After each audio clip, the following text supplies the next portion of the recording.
देखिए friends, paper आ चुका 2022 का यूपी बोर्ड एग्जाम का सामाजिक का। चलिए इसको सॉल्व आउट करते हैं फ्रेंड्स। देखिए क्वेश्चन क्या है, इसमें क्वेश्चन कैसे कैसे आए हैं। चलिए इसको सॉल्व आउट करते हैं इस पेपर को। पहला क्वेश्चन है ऑब्जेक्टिव क्वेश्चन है, बहुविकल्प वाला। फ्रांसीसी क्रांति का प्रारंभ किस वर्ष हुआ? तो फ्रांसीसी क्रांति हुई थी 1789 में। ऑप्शन नंबर इसका दूसरा करेक्ट हो जाएगा। नेक्स्ट वाला क्वेश्चन है जर्मन संस्कृति में वॉक्स जिस्ट का आशय क्या है? इसका मतलब क्या है? तो वॉक्स जिस्ट होता है, ये होती है वहाँ की संसद का नाम है, वहाँ की क्या है, ये संसद का नाम है। नेक्स्ट वाला क्वेश्चन देखते हैं। तीसरा क्वेश्चन देखिए, संसदीय प्रजातंत्र की स्थापना किस देश में सबसे पहले हुई थी? तो वो हुई थी ब्रिटेन में। आप इसका आंसर स्क्रीनशॉट पर देख सकते हैं प्रूफ के लिए। ऑप्शन नंबर इसका ये वाला हो जाएगा ब्रिटेन, जो इसमें नहीं है। तो आपका ये सबका नंबर मिल जाएगा पक्का, क्योंकि इसमें ऑप्शन इसमें गलत दे रखे हैं। नेक्स्ट वाला क्वेश्चन है देखिए, चोरी चोरा कांड किस वर्ष हुआ? तो यह हुआ था 4 फरवरी 1922 को। 4 फरवरी 1922 को हुआ था। ऑप्शन नंबर इसका ग वाला हो जाएगा। नेक्स्ट वाला क्वेश्चन है कि निम्नलिखित में से क्या राज्य सूची का विषय नहीं है? तो वो है आपकी मुद्रा। ओके, ये सारे राज्य सूची के विषय हैं, पुलिस, कृषि, सिंचाई सब हैं, बट मुद्रा नहीं है। प्रूफ के लिए आप स्क्रीनशॉट देख सकते हैं। नेक्स्ट वाला क्वेश्चन है कि भारतीय संघ में अवशिष्ट शक्तियाँ किसको प्राप्त होती हैं? अवशिष्ट ये होती है केंद्र सरकार को या संघ को। ओके, ऑप्शन नंबर इसका दूसरा हो जाएगा, संघ को होती हैं। नेक्स्ट वाला क्वेश्चन है फ्रेंड्स कि भारतीय संघ में अवशिष्ट शक्तियां किसको प्राप्त हुई हैं? संघ को, या मतलब केंद्र सरकार को। ऑप्शन नंबर इसका खा हो जाएगा। नेक्स्ट वाला क्वेश्चन है अति लघु के क्वेश्चन है कि भारत छोड़ो आंदोलन को प्रारंभ करना पड़ा, इसका क्या प्रमुख नारा क्या दिया? तो भारत छोड़ो आंदोलन किसने दिया? महात्मा गांधी ने दिया था। भारत छोड़ो आंदोलन भी उन्होंने चलाया, तो ये लिख दिया होगा आपने सिंपली। ओके, ब्रिटेन का राष्ट्रीय झंडे का नाम और राष्ट्रगान का नाम लिखिए। तो आप ये स्क्रीनशॉट इसका देख सकते हैं फ्रेंड्स, देखिए। नेक्स्ट वाला क्वेश्चन है लोकतंत्र किन माध्यमों में उत्तरदायी होता है, जिम्मेदार होता है? वह सरकार क्या होती है? वह सरकार वही होती है जो जनता द्वारा चुनी जाती है, जनता के वोटों द्वारा चुनी जाती है, वही होती है वह सरकार। ओके, लिख देते हैं इस टाइप से। महात्मा गांधी ने राष्ट्रीय स्वाधीनता संग्राम में सत्याग्रह एवं अहिंसा का किस प्रकार प्रयोग किया था? तो महात्मा गांधी के सत्याग्रह आंदोलन के बारे में लिखना था। ये भी आसान क्वेश्चन था, ये भी हमने आपको कराया था फ्रेंड्स। आगे है लोकतंत्र की सफलता के लिए आवश्यक 2 घटकों के नाम लिखिए। तो ये भी आसान क्वेश्चन है। नेक्स्ट वाला क्वेश्चन है कि भारतीय अर्थव्यवस्था पर वैश्विक आर्थिक महामारी के किन्हीं 3 परिणामों का उल्लेख कीजिए। ये आपको करा दिया था इजीली तरीके से। नेक्स्ट वाला क्वेश्चन है भारतीय संघवाद अर्धसंघीय ढांचा क्या है, मतलब है, इसकी पुष्टि किन्हीं 3 कारकों का उल्लेख करके कीजिए। ये आपको करना था संघवाद का क्वेश्चन। या ओके, नेक्स्ट वाला क्वेश्चन है दीर्घ वाले। देखिए लॉन्ग वाले क्वेश्चन क्या है?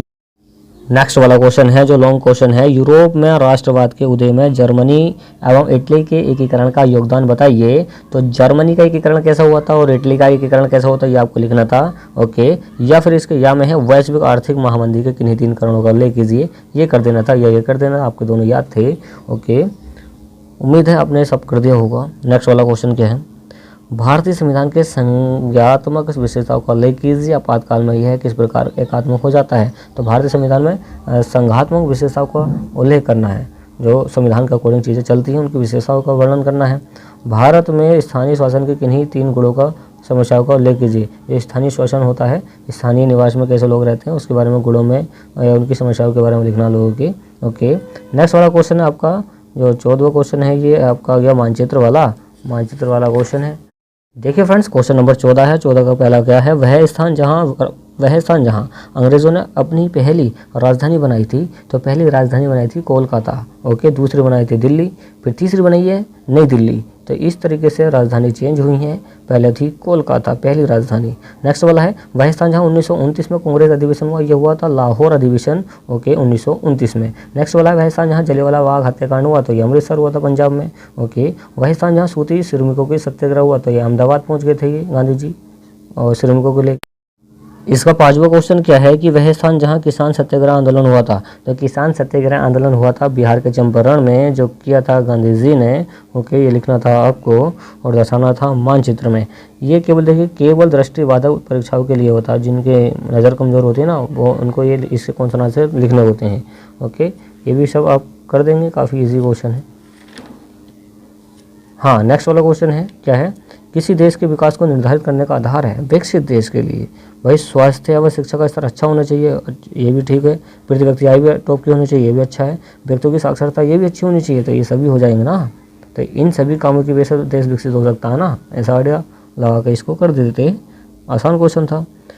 सेवा क्षेत्र निम्नलिखित में से किस क्षेत्र में सम्मिलित किया गया है? तो सेवा क्षेत्र प्राथमिक में किया गया था, प्राथमिक में किया गया था सेवा क्षेत्र। ओके, नेक्स्ट वाला क्वेश्चन है, निम्नलिखित में से कौन सा ग्रामीण क्षेत्र में विकास का कार्य लक्ष्य है? तो विकास का कार्य जो ग्रामीण एरिया को कर सकता है वही रोजाना काम मिलना चाहिए, उनको नियमित कार्य मिलना चाहिए, उपज की उचित कीमत मिलनी चाहिए, जो वहाँ पे पैदावार करते हैं, जो किसानी करते हैं उसकी उचित कीमत मिलनी चाहिए, तभी तो वो क्या होंगे, विकास करेंगे। बेहतर मजदूरी मिलनी चाहिए लोगों को, तो इनमें से सभी हो जाएगा, आसान था। बांधों को डैश भी कहा जाता है, बांधों को बाढ़ नियंत्रण का उपाय भी कहा जाता है। देखिए जो बांध होते हैं ना, डैम, ये बाढ़ को रोकते हैं, तो ऑप्शन नंबर इसका तीसरा हो जाएगा। अगला है, दो राज्यों के बीच वस्तुओं का आदान प्रदान कहलाता है, दो राज्यों के बीच में, तो ये होता है राष्ट्रीय व्यापार। राष्ट्रीय व्यापार मतलब खुद के राष्ट्र, अपने देश का जो व्यापार होगा, एक राज्य से दूसरे राज्य के बीच में जो काम हो रहा है, ये व्यापार हो रहा है, वस्तुओं का आदान प्रदान हो रहा है, उसको बोलते हैं राष्ट्रीय व्यापार। ओके, आप इसका आंसर स्क्रीनशॉट पे भी देख सकते हैं। नेक्स्ट वाला क्वेश्चन क्या है, देखिए फ्रेंड्स, नेक्स्ट वाला है कि निम्नलिखित में से परिवहन का कौन सा साधन अति दुर्गम स्थानों के लिए अत्यंत आवश्यक है? अति दुर्गम का मतलब होता है, अति दुर्गम का मतलब है कि एक ऐसा एरिया जहाँ पर पहुँचना मुश्किल हो। ओके, तो ऐसे एरिया में पहुँचा जाता है वायुयान परिवहन के द्वारा, हेलीकॉप्टर के द्वारा, जहाँ पे पहुँचा ना जा सके तो वहाँ पर पहुँचा जाता है वायुयान के द्वारा, तो ये ऑप्शन लगा देते। नेक्स्ट वाला क्वेश्चन है, अति लघु के हैं, शिशु मृत्यु दर का अर्थ बताइए, मतलब शिशु मृत्यु दर क्या है, इसका रेट क्या बढ़ रहा है, ज़्यादा हो रही है।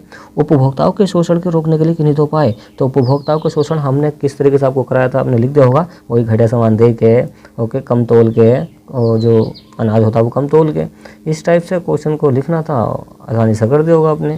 कि भारत में वन्य जीव चीते के विलुप्त होने के दो कारण बताए, चीता यहाँ पे विलुप्त हो रहा है, ये भी आसान क्वेश्चन है, लिख दिया होगा आपने। नेक्स्ट वाला क्वेश्चन है, क्वेश्चन आंसर सब आपको कराए हुए आए हैं। ओके, उम्मीद है आपका पेपर जहाँ टॉप पर गया होगा। कृषि क्षेत्र की 3 प्रमुख समस्याएं आपने लिखवा दी थी, वैश्वीकरण से आपके समझते हैं, यह आसान क्वेश्चन था, ये भी आपने करा दिया है। 25वां क्वेश्चन भी आपको इजीली तरीके से बताया था कि ऊर्जा के परंपरागत और गैर परंपरागत स्रोतों में अंतर लिखिए। तो परंपरागत स्रोत वो होते हैं जो कभी खत्म नहीं होते हैं। देखिए, ऊर्जा के परंपरागत और गैर परंपरागत का मतलब क्या होता है, ऊर्जा के परंपरागत स्रोत वह कहलाते हैं जो एकदम से खत्म हो जाते हैं। ओके, एकदम से ही खत्म हो जाते हैं, परंपरागत स्रोत हैं, और गैर परंपरागत स्रोत हैं जो कभी खत्म नहीं होते हैं, जैसे सौर ऊर्जा, भूतापी ऊर्जा, पवन ऊर्जा, इस टाइप से ये क्वेश्चन था। अंतर करने थे परंपरागत और गैर परंपरागत स्रोतों में, ये खत्म हो जाते हैं, ये कभी खत्म नहीं होते हैं। ओके, भारत में लोहा आइस की किन्हीं 3 पेटियों के नाम लिखिए। देखिए, लोहा आइस की 3 पेटियों के नाम बताए थे हमने जहाँ से लोहा निकाला जाता है, ये भी आसान क्वेश्चन है, ये भी हमने कराया था, ये भी कराया था, सारे क्वेश्चन कराए थे। ओके, नेक्स्ट वाला है, भू संसाधन का अर्थ लिखिए। संसाधन के रूप में भूमि का उपयोग किन उद्देश्यों के लिए किया जाता है? देखिए, भूमि के बारे में लिखना था, ओके, और भू संसाधन के बारे में, या फिर कर देते भारत की प्रमुख फसलों पर एक टिप्पणी, सारी फसलें लिख कर डाल देते, आराम से क्वेश्चन हो जाएगा, ये कर दिया होगा उम्मीद है। नेक्स्ट वाला क्वेश्चन क्या है, संगठित और असंगठित क्षेत्रों के अंतर को लिखिए, ये भी आपको कराया गया है। देखिए, श्रमिकों का शोषण किस प्रकार करते हैं, श्रमिकों जो मजदूर होते हैं उनका शोषण पब्लिक जो करती है, कैसे करती है, मतलब उनका यूज कर लेती है, जो मजदूर होते हैं उसके बारे में लिखना था आपको, इजी क्वेश्चन था। नेक्स्ट वाले इसमें यह में रखा, आर्थिक गिराव के क्षेत्रों के नाम बताओ, पिछले कुछ वर्षों में भारत में तैरते क्षेत्र के बढ़ते हुए महत्व के कारण समझाइए, ये आपने उम्मीद है। देखिए, यहाँ में रखा है, अगर आपने ये कर दिया होगा तो कोई बात नहीं, इसको छोड़ दिया होगा। ओके, देखिए क्वेश्चन नंबर 28 का है, क्वेश्चन नंबर 28 है फिर से मानचित्र का, हिमालयन यब पाए जाने वाले किसी एक प्रदेश का नाम बताना, किसी राज्य का, तो हिमालय में हिमाचल प्रदेश है ना, लिख देते उसको, बना देते। नेक्स्ट वाला जो हमने सबको कराए हैं, कॉफ़ी की खेती करने वाले किसी एक राज्य का नाम, कॉफ़ी की खेती करने वाले किसी राज्य, कर्नाटक में सबसे ज़्यादा होती है, सबसे ज़्यादा टर्नओवर किसका रहता है, कर्नाटक रहता है कॉफ़ी में। नेक्स्ट वाला है, ओके, भारत के सबसे पुराने तेल उत्पादक राज्य का नाम बताओ, तो तेल उत्पादक ये है असम डिगबोई रहेगा, असम में है, मुंबई में है, तो सबसे पुराना असम का बहुत पुराना है, असम डिगबोई हो जाएगा। ओके, भारत के किसी परमाणु ऊर्जा केंद्र का नाम, तो भारत के किसी भी परमाणु ऊर्जा केंद्र का नाम यूपी को कर देते, नरोरा। ओके, बहुत सारे कराए थे आपको, ये मैंने 3-4 राज्यों को कराए थे, आपने किसी एक का कर दिया होगा उम्मीद है।